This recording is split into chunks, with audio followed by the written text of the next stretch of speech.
ನಮಸ್ಕಾರ ಸ್ನೇಹಿತರೆ, ನನ್ನ ಚಾನೆಲ್ಗೆ ನಿಮ್ಮೆಲ್ಲರಿಗೂ ಪ್ರೀತಿಯ ಸ್ವಾಗತ. ನಾನು ಮಮತಾ. ಥೈರಾಯ್ಡ್ ಸಮಸ್ಯೆ ಎಲ್ಲರನ್ನೂ ಕಾಡ್ತಾ ಇದೆ ಅಲ್ವಾ?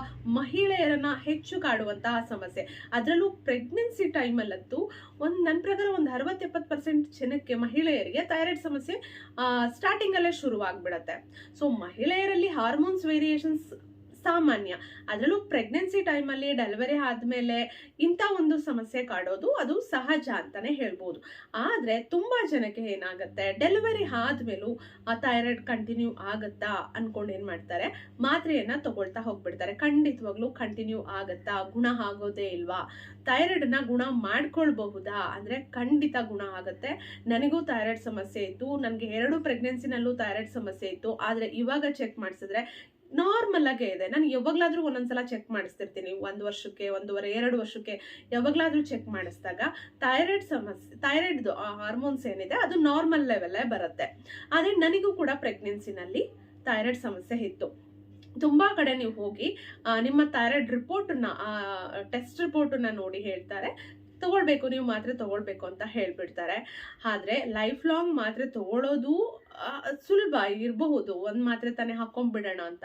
ಆದರೆ ಅದು ನಮ್ಮ ಮನಸ್ಸಿನ ಮೇಲೆ ಕೂಡ ಎಫೆಕ್ಟನ್ನು ಹೊಡಿತಾ ಇರತ್ತೆ. ಏನಂದ್ರೆ, ದಿನ ಮಾತ್ರೆ ತಗೋಬೇಕು, ನನ್ಗೇನೋ ಕಾಯಿಲೆ ಬಂದ್ಬಿಟ್ಟಿದೆ. ಥೈರಾಯ್ಡ್ ಅಂತ ದೊಡ್ಡ ಕಾಯಿಲೆನೇ ಅಲ್ಲ, ಜಸ್ಟ್ ಒಂದು ಹಾರ್ಮೋನ್ಸ್ ವೇರಿಯೇಷನ್ಸ್ ಆಗಿರುತ್ತೆ ಅಷ್ಟೇ. ಅದಕ್ಕೆ ನಾವು ಮಾತ್ರೆ ತಗೊಳ್ಳೇಬೇಕಾ, ಏನೋ ದೊಡ್ಡದಾಗ್ಬಿಟ್ಟಿದೆ. ಇನ್ನೂ ಕೆಲವರು ಹೇಳೋದನ್ನ ನೋಡ್ತಿರ್ತೀವಿ, ಅಯ್ಯೋ ನಂಗೆ ಥೈರಾಯ್ಡ್ ಇದೆ, ಇದನ್ನ ತಿನ್ನಲ್ಲ ಅದನ್ನ ತಿನ್ನಲ್ಲ. ಅವರೇ ಅವರ ಒಂದು ಆ ಸಮಸ್ಯೆಯನ್ನ ದೊಡ್ಡದಾಗಿ ಬಿಲ್ಡ್ ಮಾಡ್ತಾ ಇರ್ತಾರೆ. ಸೊ ಈ ರೀತಿ ಎಲ್ಲ ಮೆಂಟಾಲಿಟಿಯನ್ನ ಇರುತ್ತೆ ಕೆಲವ್ರಿಗೆ. ಆದ್ರೆ ಥೈರಾಯ್ಡ್ ಒಂದು ದೊಡ್ಡ ಸಮಸ್ಯೆನೇ ಅಲ್ಲ, ಅದೊಂದು ಕಾಯಿಲೆನೇ ಅಲ್ಲ ಅನ್ನೋದನ್ನ ನಾವು ಫಸ್ಟ್ ಅರ್ಥ ಮಾಡ್ಕೊಳ್ಬೇಕು. ನನಗೂ ಪ್ರೆಗ್ನೆನ್ಸಿನಲ್ಲಿ ಥೈರಾಯ್ಡ್ ಸಮಸ್ಯೆ ಶುರುವಾಯಿತು. ಆಫ್ಟರ್ ಡೆಲಿವರಿ ಆದಮೇಲೆ ನಾನು ಟೆಸ್ಟ್ ಮಾಡಿದಾಗ ವೇರಿಯೇಷನ್ಸ್ ಬಂತು. ಸೊ ಸಾಮಾನ್ಯ, ಅದು ದೇಹದಲ್ಲಿ ಹಲವಾರು ಬದಲಾವಣೆಗಳಾಗಿರುತ್ತೆ. ಸೊ ಹಾರ್ಮೋನ್ಸಲ್ಲಿ ವೇರಿಯೇಷನ್ಸ್ ಬರೋದು ಏನೂ ದೊಡ್ಡ ವಿಷಯ ಅಲ್ಲ.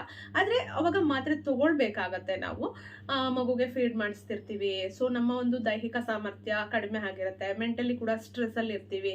ಸೊ ಮಾತ್ರೆ ಅವಶ್ಯಕತೆ ಇರುತ್ತೆ, ತಗೊಳ್ಬೇಕಾಗತ್ತೆ. ಹಾಗಂತ ಅದನ್ನ ಕಂಟಿನ್ಯೂ ಮಾಡ್ಕೊಂಡೇ ಹೋಗಬಾರ್ದು. ಏನು ಮಾಡಬೇಕಾಗತ್ತೆ, ನಾವು ಮಾತ್ರೆಯನ್ನ ರೆಡ್ಯೂಸ್ ಮಾಡ್ಕೊಳ್ತಾ ಹೋಗಬೇಕು. ಅಂದರೆ ನೀವು ವಾರದಲ್ಲಿ 5 ದಿನ ತಗೊಳ್ತಿರೋ ಮಾತ್ರೆಯನ್ನ ನೀವು ಸ್ವಲ್ಪ ಒಂದು 7 ದಿನ ತಗೊಳ್ತಿರ್ತೀರ ಅಲ್ವಾ ಮಾತ್ರೆ, ವಾರದಲ್ಲಿ 7 ದಿನ ತಗೊಳ್ತಿರೋ ಮಾತ್ರೆಯನ್ನ ಒಂದು 5 ದಿನಕ್ಕೆ ಮಾಡ್ಕೊಳ್ಳೋದು, 3 ದಿನಕ್ಕೆ ಮಾಡ್ಕೊಳ್ಳೋದು, ಈ ರೀತಿ ಮಾಡಿಬಿಟ್ಟು ಸ್ಟಾಪ್ ಮಾಡಿಬಿಡ್ಬೇಕು. ಒಂದೇ ಸಲ ಸ್ಟಾಪ್ ಮಾಡಬಾರ್ದು, ಸ್ಟಾಪ್ ಮಾಡ್ಕೊಂಡ್ಬಿಡ್ಬೇಕು ಮಾತ್ರೆಯನ್ನ. ದಿನ ಬಿಟ್ಟು ದಿನ ತಗೊಳ್ಳೋದು, ಈ ರೀತಿ ಮಾಡಿಕೊಂಡು ಮಾತ್ರೆಯನ್ನ ಸ್ಟಾಪ್ ಮಾಡಿಕೊಂಡು ಏನು ಮಾಡಬೇಕು, ಒಂದು 3 ಮಂತ್ಸು ಕಂಪ್ಲೀಟ್ ಆಗಿ ಮಾತ್ರೆಯನ್ನ ಬಿಟ್ಬಿಡ್ಬೇಕು.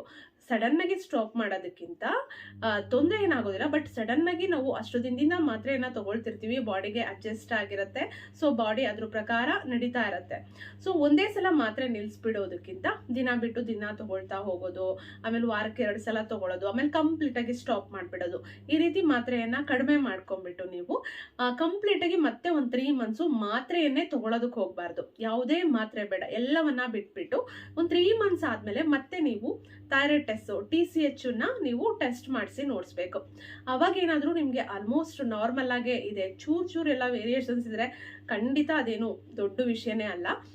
ತುಂಬ ನಿಮ್ಗೆ ಏನಾದರೂ ವೇರಿಯೇಷನ್ಸ್ ಜಾಸ್ತಿ ಇದೆ ಅಂತಂದಾಗ ಸೊ ನೀವು ಮಾತ್ರೆ ತಗೊಳ್ಳೇಬೇಕಾಗತ್ತೆ ಇನ್ನೊಂದಷ್ಟು ದಿನ. ಈ ರೀತಿ ನೋಡ್ಕೊಳ್ತಾ ನೀವು ಥೈರಾಯ್ಡನ್ನ ಕಂಟ್ರೋಲಲ್ಲಿ ತಗೊಂಡು ಮಾತ್ರೆಯನ್ನ ಸ್ಟಾಪ್ ಮಾಡಬಹುದು. ಯಾಕೆಂದ್ರೆ ಪ್ರೆಗ್ನೆನ್ಸಿನಲ್ಲಿ ಬಂದಿರುವಂಥದ್ದು ತುಂಬ ದಿನ ನಿಮಗೆ ಅದು ನಿಮ್ಮನ್ನ ಕಾಡೋದಿಲ್ಲ, ಅದು ಹೊರಟೋಗ್ಬಿಡತ್ತೆ. ಮತ್ತೇನಾದ್ರೂ ಪ್ರೆಗ್ನೆಂಟ್ ಆದಾಗ ಮತ್ತೆ ಬರುತ್ತೆ. ನನ್ಗೆ ಹಾಗೆ ಆಗಿದ್ದು, ಮಾತ್ರೆಯನ್ನ ಸ್ಟಾಪ್ ಮಾಡಿದ್ದೆ, ನಾನು ಹೋಗಿ ಡಾಕ್ಟರ್ನ ಸಜೆಸ್ಟ್, ಅಂದ್ರೆ ನಾನು ಥೈರಾಯ್ಡ್ ಸ್ಪೆಷಲಿಸ್ಟ್ನ ವಿಸಿಟ್ ಮಾಡಿ, ಸೊ ನಾನು ಬೇರೆ ಒಂದು ಟೆಸ್ಟ್ನ ಮಾಡಿ, ಸೊ ಮಾತ್ರೆಯನ್ನ 3 ಮಂತ್ಸ್ ಸ್ಟಾಪ್ ಮಾಡಿ, ಏನು ಮತ್ತೆ ವೇರಿಯೇಷನ್ಸ್ ಬರಲಿಲ್ಲ. ಮತ್ತೆ ಮಾತ್ರೆಯನ್ನ ನಿಲ್ಲಿಸ್ಬಿಟ್ಟೆ. ಮತ್ತೆ ಸೆಕೆಂಡ್ ಪ್ರೆಗ್ನೆನ್ಸಿ ಆದಾಗ ಮತ್ತೆ ಶುರುವಾಯಿತು. ನೆಕ್ಸ್ಟ್ ಏನು ಮಾಡಿದೆ ಅಂದರೆ, ನಾನೇ ಡೆಲಿವರಿ ಆದಮೇಲೆ ನಾನೇ ಮಾತ್ರೆಯನ್ನ ಸ್ಟಾಪ್ ಮಾಡ್ಕೊಂಡೆ. ಡಾಕ್ಟರ್ ಹತ್ರ ಏನು ಹೋಗಲಿಲ್ಲ, ಮಾತ್ರೆಯನ್ನ ಸ್ಟಾಪ್ ಮಾಡಿದೆ. ಸ್ಟಾಪ್ ಮಾಡಿ ಒಂದು 3-4 ಮಂತ್ಸ್ ಆದಮೇಲೆ ಚೆಕ್ ಮಾಡಿದೆ, ಬಟ್ ಥೈರಾಯ್ಡ್ ಲೆವೆಲ್ ನಾರ್ಮಲ್ ಆಗೇ ಇತ್ತು, ಏನು ವೇರಿಯೇಷನ್ಸ್ ಇರಲಿಲ್ಲ. ನಂತರ ನಾನು ಯಾವುದೇ ರೀತಿಯ ಮಾತ್ರೆಯನ್ನು ತಗೊಳ್ತಾನೆ ಇಲ್ಲ ಯಾವಾಗಲೂ. ಮತ್ತು ಏನಂದರೆ ಯಾವಾಗಲಾದರೂ ಒಂದೊಂದ್ಸಲ ಏನೇ ಒಂದು ನಾವು ಹುಷಾರಿಲ್ಲ ಅಂದಾಗಲೂ ಕೂಡ ಕೆಲವೊಂದ್ಸಲ ಬ್ಲಡ್ ಟೆಸ್ಟ್ ಮಾಡಬೇಕಾಗತ್ತೆಲ್ಲ, ಆಗ TSH ಕೂಡ ಮಾಡಿಸ್ಬಿಡ್ತೀನಿ. ಆವಾಗ ಏನಾದರೂ ವೇರಿಯೇಷನ್ಸ್ ಇದೆಯಾ ಅಂತ ಗೊತ್ತಾಗುತ್ತೆ. ಸೊ ಏನು ವೇರಿಯೇಷನ್ಸ್ ನನಗೆ ಬರ್ತಾ ಇಲ್ಲ. ತುಂಬ ಜನಕ್ಕೆ ಏನಾಗೋಗುತ್ತೆ, ಪ್ರೆಗ್ನೆನ್ಸಿನಲ್ಲಿ ಬಂದಿದೆಯಾ ಅಂತ ಡಾಕ್ಟರ್ ಅಂದಿದ ತಕ್ಷಣ ತಗೊಳ್ತಾ ಇರ್ತೀವಿ. ಡೆಲಿವರಿ ಆದಮೇಲೂ ಕೂಡ ಇಮಿಡಿಯೇಟ್ ಚೆಕ್ ಮಾಡ್ತಾರೆ, ವೇರಿಯೇಷನ್ಸ್ ಬಂದಿರುತ್ತೆ, ತಗೊಳ್ಳಿ ಮಾತ್ರೆ ಅಂತ ಹೇಳ್ಬಿಡ್ತಾರೆ. ಬೇರೆ ಎಲ್ಲೆಲ್ಲೋ ಹೋಗ್ತಿರ್ತಾರೆ, ಇಲ್ಲ ತಗೊಳ್ಬೇಕು ನೀವು ತಗೊಳ್ಬೇಕು ಅಂತ ಮಾತ್ರೆಯನ್ನು ನುಂಗಿಸ್ತಿರ್ತಾರೆ. ಸೊ ಈಗ ಏನು ಮಾಡಬೇಕು ಅಂದರೆ, ನಿಮ್ಗಾದರೆ ಒಳ್ಳೆ ಥೈರಾಯ್ಡ್ ಸ್ಪೆಷಲಿಸ್ಟನ್ನು ವಿಸಿಟ್ ಮಾಡಿ, ನಾನು ಥೈರಾಯ್ಡ್ ಮಾತ್ರೆಯನ್ನು ನಿಲ್ಲಿಸಬೇಕು ಅಂದ್ಕೊಂಡಿದ್ದೀನಿ, ಪ್ರೆಗ್ನೆನ್ಸಿನಲ್ಲಿ ಥೈರಾಯ್ಡ್ ಬಂದಿತ್ತು ಅಥವಾ ಬೇರೆ ನಾರ್ಮಲ್ ಆಗಿ ಥೈರಾಯ್ಡ್ ಬಂದಿದ್ರು ಕೂಡ ನಾನು ಲೈಫ್ ಸ್ಟೈಲಲ್ಲಿ ಚೇಂಜಸ್ ಮಾಡಿಕೊಂಡು ಥೈರಾಯ್ಡ್ ಮಾತ್ರೆಯನ್ನು ನಿಲ್ಲಿಸಬೇಕು ಅಂತ ಟ್ರೈ ಮಾಡ್ತಾ ಇದ್ದೀನಿ ಅಂತ ಹೇಳಿ ನೀವು ಮಾತ್ರೆಯನ್ನು ಸ್ಟಾಪ್ ಮಾಡಿ ಚೆಕ್ ಮಾಡಿ ನೋಡಿದಾಗ ವೇರಿಯೇಷನ್ಸ್ ಏನು ಬಂದಿಲ್ಲ ಅಂದರೆ ತೊಂದರೆ ಇಲ್ಲ. ಯಾಕೆ ಗೊತ್ತಾ, ಮನುಷ್ಯನ ದೇಹದಲ್ಲಿ ಹಲವಾರು ಬದಲಾವಣೆಗಳು ಪ್ರತಿನಿತ್ಯ ಆಗ್ತಾ ಇರತ್ತೆ, ಪ್ರತಿನಿತ್ಯ ವೇರಿಯೇಷನ್ಸ್ ಇರುತ್ತೆ ನಿಮಗೆ. ಸೊ ಹಾಗಾಗಿ ಯಾವತ್ತೋ ಒಂದಿನ ಥೈರಾಯ್ಡ್ ಸಮಸ್ಯೆ, ಥೈರಾಯ್ಡ್ ಒಂದು ಹಾರ್ಮೋನಲ್ಲಿ ವೇರಿಯೇಷನ್ಸ್ ಬಂತು ಅಂದ ತಕ್ಷಣ ಮಾತ್ರೆ ತಿನ್ನೋದಲ್ಲ. ಸೊ ಅದು ಯಾವಾಗಲೂ ಹಾಗೆ ಕಂಟಿನ್ಯೂ ಆಗ್ತಾ ಇದೆಯಾ, ಅಥವಾ ಯಾವಾಗಾದರೂ ಒಂದ್ಸಲ ಆಗುತ್ತಾ, ಅಥವಾ ಆ ಟೈಮಲ್ಲಿ ಏನೋ ಪ್ರಾಬ್ಲಮ್ ಆಗಿ ಹೆಲ್ತ್ ಅಪ್ಸೆಟ್ ಆಗಿತ್ತು, ಅಥವಾ ಸ್ಟ್ರೆಸ್ ಆಗಿತ್ತು, ಅಥವಾ ಲೈಫಲ್ಲಿ ಏನೋ ಆಗಿ ತುಂಬ ಯೋಚನೆ ಮಾಡಿದ್ವಿ ಅದಕ್ಕೆ ಹಂಗಾಗಿತ್ತು. ಸೊ ಅಂದಾಗ ಏನಾಗುತ್ತೆ, ಅದು ಯಾವಾಗಲೂ ನಿಮ್ಮನ್ನು ಕಾಡೋದಿಲ್ಲ, ಅದು ಹೊರಟೋಗ್ಬಿಡುತ್ತೆ. ಸೊ ಅಂಥ ಟೈಮಲ್ಲಿ ನೀವು ಸುಮ್ಮನೆ ಬ್ಲೈಂಡಾಗಿ ಮಾತ್ರೆ ತೊಗೊಳೋದಕ್ಕಿಂತ ಸೊ ನೀವು ಮಾತ್ರೆ ಸ್ಟಾಪ್ ಮಾಡಿ ಮತ್ತೆ ಚೆಕ್ ಮಾಡಿ. 3 months ಮಾತ್ರೆಯನ್ನು ಸ್ಟಾಪ್ ಮಾಡೋದ್ರಿಂದ ಏನು ವೇರಿಯೇಷನ್ಸ್ ಆಗೋದಿಲ್ಲ ನಿಮ್ಗೆ. ಇವನ್ ಏನಾದರೂ ಥೈರಾಯ್ಡ್ ಗ್ಲ್ಯಾಂಡ್ಸ್ ದಪ್ಪ ಆಗಿ ಊದ್ಕೊಂಡಿದೆ ಈ ಥರ ಎಲ್ಲ ಇದ್ದಾಗ ಆ ಥರ ರಿಸ್ಕನ್ನು ತೊಗೊಳೋದಕ್ಕೆ ಹೋಗಬೇಡಿ. ಸೊ ಏನೂ ಇಲ್ಲ, ಜಸ್ಟ್ ವೇರಿಯೇಷನ್ಸ್ ಇದೆ ನಮ್ಗಷ್ಟೇ ಅಂತಂದಾಗ ನೀವು ಏನು ಅದು ತಲೆ ಕೆಡಿಸ್ಕೊಳ್ಳೋ ಅವಶ್ಯಕತೆ ಇಲ್ಲ. 3 months ಮಾತ್ರೆಯನ್ನು ನಿಲ್ಲಿಸ್ಬಿಡಿ. ಒಂದೇ ಸಲ ನಿಲ್ಸೋದಕ್ಕೆ ನಿಮ್ಗೆ ಭಯ ಅಂದರೆ ಹೇಳಿದ್ನಲ್ಲ, ದಿನ ಬಿಟ್ಟು ದಿನ ತೊಗೊಂಡು ವಾರಕ್ಕೆ 2-3 ದಿನ ತೊಗೊಳ್ಳೋದು, ವಾರಕ್ಕೆ 2 ದಿನ ತೊಗೊಳ್ಳೋದು, ಹಂಗೆ ಮಾಡಿಬಿಟ್ಟು ಮಾತ್ರೆಯನ್ನು ಕಂಪ್ಲೀಟಾಗಿ ಸ್ಟಾಪ್ ಮಾಡಿ. 3 months ಕಂಪ್ಲೀಟಾಗಿ ಸ್ಟಾಪ್ ಮಾಡಿಬಿಡಿ ಮಾತ್ರೆ ತೊಗೊಳ್ಳೋದು. ಆಮೇಲೆ ಟೆಸ್ಟ್ ಮಾಡಿ ನೋಡಿ, ನಿಮಗೆ ಗೊತ್ತಾಗತ್ತೆ ಏನು ವ್ಯತ್ಯಾಸ ಆಗೋದಿಲ್ಲ. ಅದರಿಂದ ನಿಮಗೆ ಯಾವುದೇ ರೀತಿಯ ಸೈಡ್ ಎಫೆಕ್ಟ್ಸ್ ಉಂಟಾಗೋದಿಲ್ಲ ಸ್ನೇಹಿತರೆ. ಆಲ್ಮೋಸ್ಟ್ ಏನಂದರೆ ಪ್ರೆಗ್ನೆನ್ಸಿನಲ್ಲಿ ಬಂದಿರೋರು ನನ್ನ ಪ್ರಕಾರ ಹೋಗ್ಬಿಡುತ್ತೆ. ಬೇರೆಯವ್ರಿಗೂ ಕೂಡ ಏನೋ ಸ್ಟ್ರೆಸ್ಗಳಿಂದ ಏನಾದರೂ ಬಂದಿತ್ತು ಅಂತಂದರೆ ಸೊ ಅವ್ರಿಗೂ ಆಲ್ಮೋಸ್ಟ್ ಅದು ಹೋಗಿರೋ ಚಾನ್ಸಸ್ ಬಹಳಷ್ಟಿರುತ್ತೆ. ನಮಗೆ ಗೊತ್ತಿಲ್ಲದೆ ನಾವು ಮಾತ್ರೆಯನ್ನು ತಗೊಳ್ತಾ ಇರ್ತೀವಿ. ಇದನ್ನು ನೀವು ಫಾಲೋ ಮಾಡಿ. ಅದ್ರ ಜೊತೆಗೆ ಒಂದಷ್ಟು ಟಿಪ್ಸನ್ನು ನಾನು ನಿಮಗೆ ಕೊಡ್ತೀನಿ. ನಾನೇನು ಫಾಲೋ ಮಾಡ್ತಿದ್ದೆ ಥೈರಾಯ್ಡನ್ನು ನಾನು ಕ್ಯೂರ್ ಮಾಡ್ಕೋಬೇಕು ಅಂತ. ಮೊದಲನೇದಾಗಿ ನಮ್ಮ ಒಂದು ದೈಹಿಕ ಮತ್ತು ದೈಹಿಕ ಆರೋಗ್ಯಕ್ಕಿಂತ ಮಾನಸಿಕ ಆರೋಗ್ಯ ತುಂಬ ಮುಖ್ಯ.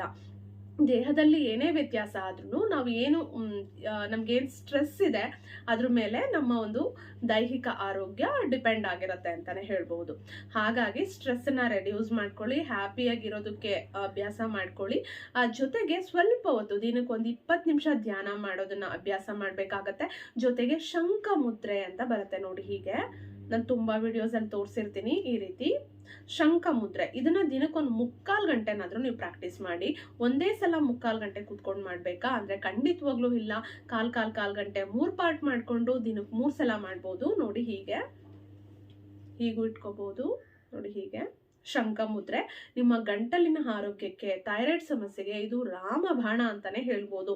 ಜೊತೆಗೆ ಓಂಕಾರ ಪ್ರಾಣಾಯಾಮವನ್ನ ಪ್ರತಿನಿತ್ಯ ಅಭ್ಯಾಸ ಮಾಡಿ. ನಾನು ತುಂಬಾ ಮಾಡಿದ್ದು ಅದೇ ಓಂಕಾರ ಪ್ರಾಣಾಯಾಮವನ್ನ ಅಭ್ಯಾಸ ಮಾಡಬೇಕು. ಓಂಕಾರ ಪ್ರಾಣಾಯಾಮ ದಿನಕ್ಕೊಂದು 5 ನಿಮಿಷದಿಂದ ಶುರು ಮಾಡಿ.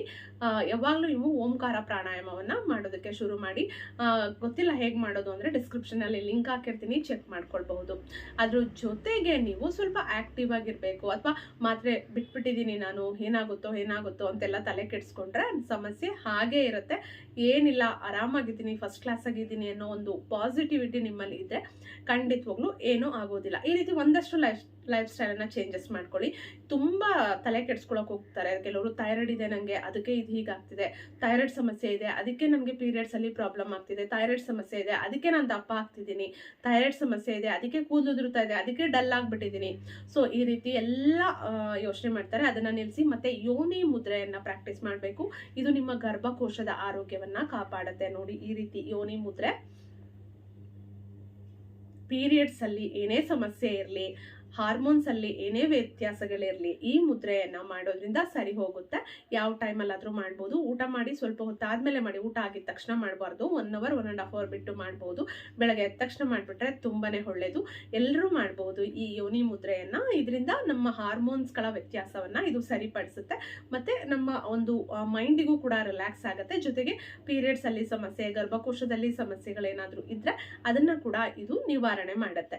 ಶಂಖ ಮುದ್ರೆ, ಯೋನಿ ಮುದ್ರೆಯನ್ನ ಪ್ರಾಕ್ಟೀಸ್ ಮಾಡಿ, ಓಂಕಾರ ಪ್ರಾಣಾಯಾಮವನ್ನ ಪ್ರಾಕ್ಟೀಸ್ ಮಾಡಿ, ನೆಕ್ಗೆ ಎಕ್ಸಸೈಸ್ ಮಾಡಬೇಕು. ಕುತ್ತಿಗೆಯ ಭಾಗಕ್ಕೆ ಕತ್ತನ್ನ ಮೇಲೆ ಎತ್ತೋದು, ಕೆಳಗಡೆ ಬಿಡೋದು, ಸೈಡ್ಗೆ ತಿರುಗಿಸೋದು, ಈ ರೀತಿ ಕುತ್ತಿಗೆಯ ಭಾಗಕ್ಕೆ ಎಕ್ಸಸೈಸ್ ಅನ್ನ ಮಾಡಬೇಕು. ಈ ರೀತಿ ಎಲ್ಲ ಸಣ್ಣ ಸಣ್ಣ ಚೇಂಜಸ್ ಅನ್ನ ಮಾಡ್ಕೊಳ್ಳಿ. ಹೆಲ್ದಿ ಫುಡ್ ಅನ್ನ ತಿನ್ನಿ, ಹೊರಗಡೆ ಫುಡ್ ಅನ್ನ ಅವಾಯ್ಡ್ ಮಾಡಿ, ಚೆನ್ನಾಗಿ ನೀರನ್ನ ಕುಡೀರಿ. ಇಷ್ಟನ್ನ ಮಾಡ್ಕೊಂಡು ಬಂದ್ರೆ ಸಾಕು, ನಿಮ್ಮ ಥೈರಾಯ್ಡ್ ಸಮಸ್ಯೆಯನ್ನ ನೀವೇ ನ್ಯಾಚುರಲ್ ಆಗಿ ಕ್ಯೂರ್ ಮಾಡ್ಕೋಬಹುದು.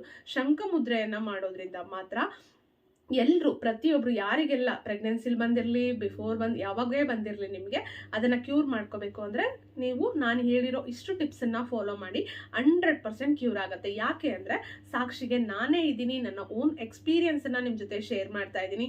ನಂಗೂ ಥೈರಾಯ್ಡ್ ಸಮಸ್ಯೆ ಅಂತ ಶುರುವಾದಾಗ ಲೈಫ್ ಲಾಂಗ್ ತಗೋಬೇಕಾ ಅಂತ ಅನಿಸ್ತು.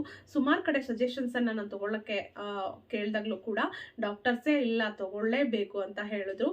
ಬಟ್ ಇಲ್ಲ, ನಾನು ಮಾತ್ರೆಯನ್ನ ಬಿಡ್ಲೇಬೇಕು. ಮಾತ್ರೆ ನಾವು ಲೈಫ್ ಲಾಂಗ್ ತಗೊಳ್ಳೋದಕ್ಕೆ ನಾನು ಅಡಿಕ್ಟ್ ಆಗಬಾರ್ದು ಅಂತ ಹೇಳಿ ನಾನು ಸ್ಟಾಪ್ ಮಾಡಿ ಚೆಕ್ ಮಾಡಿಸಿ ನೋಡಿದಾಗ ನಾರ್ಮಲ್ಲೇ ಇತ್ತು. ಹೇಗೆ ಬರುತ್ತೆ ನಾರ್ಮಲ್ಲು ಅಲ್ವಾ, ವೇರಿಯೇಷನ್ಸ್ ಆಗಬೇಕಿತ್ತು ಅಲ್ವಾ, ನಂದ್ರಲ್ಲಿ ಇಲ್ಲ ಹಾಗೆ ಇರಬೇಕಿತ್ತು.